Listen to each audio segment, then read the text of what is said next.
WM భక్తి ప్రేక్షకులకు నా నమస్కారాలు.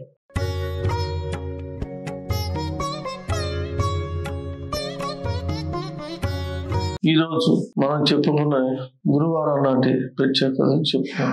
గురువారం అంటేనే గురువుకు సంబంధించిందని మీ అందరికీ తెలుసు కనుక ఈ గురువారం నాడు ఎవరైతే భక్తి శ్రద్ధలతో శ్రీ గురుని ఉపాసించారు, శ్రీ గురుడు అని ఎందుకుంటున్నానంటే ఒక్కొక్కరికి ఒక్కొక్క రూపంలో గురువు అనేది సాక్షాత్కారం ఇస్తుంది. ఒకళ్ళకి దత్తాత్రేయుడిగా, ఒకళ్ళకి వేరే రకంగా, నాకు వరకు అయితే ఎకరాల కృష్ణమాచార్యులు కానీ, ఒక్కొక్కరైతే సాయిబాబా కానీ రకరకాలుగా పిలుస్తున్నారు. ఎవరైనా సరే శ్రీ గురువును కనుక స్మరించుకుంటే ఈ రోజు మనకి అంతరే జ్ఞానం వస్తుంది. జ్ఞానం వస్తే అన్ని వచ్చినట్టు కనుక గురువే సర్వలోకాన విశేషి భవరోగిన నిధి సర్వ విజ్ఞానం శ్రీ దక్షిణామూర్తి.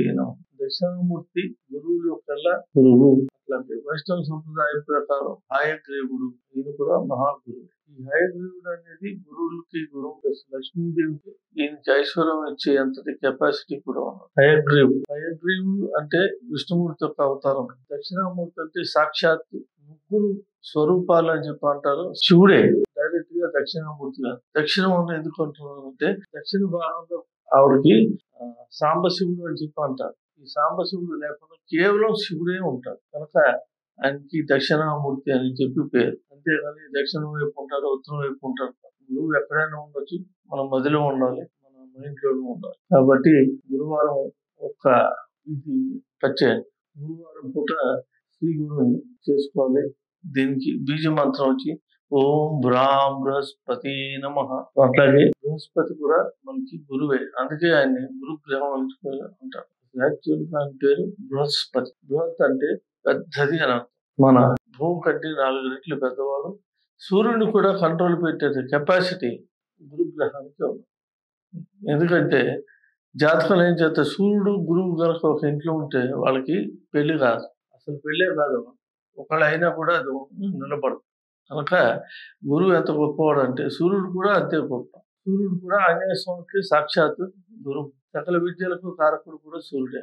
కాబట్టి మన సూర్యుడు కూడా గురువు అనుకునే గురువారం నాడు తెలుసుకోవాలి. సరస్వతి దేవి వీళ్ళంతా కూడా శ్రీ గురువుని నమస్కరించుకుని ఆవిడకి జ్ఞానం మనకి ఇస్తాం.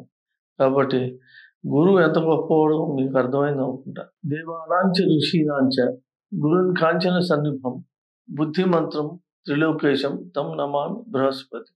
నవగ్రహ స్తోత్రంలో గురువుకు ఇదని చెప్పి చెప్తారు. ఈయన ఒక రత్నం కనకభూషణాలు చూపుడు వేలు. కాబట్టి చూపుడు వేలు ఇది మనిషి ఎవరైతే గురు మంత్రం అయితే జపించారో వాళ్ళకి సకల జ్ఞానం సిద్ధిస్తుంది.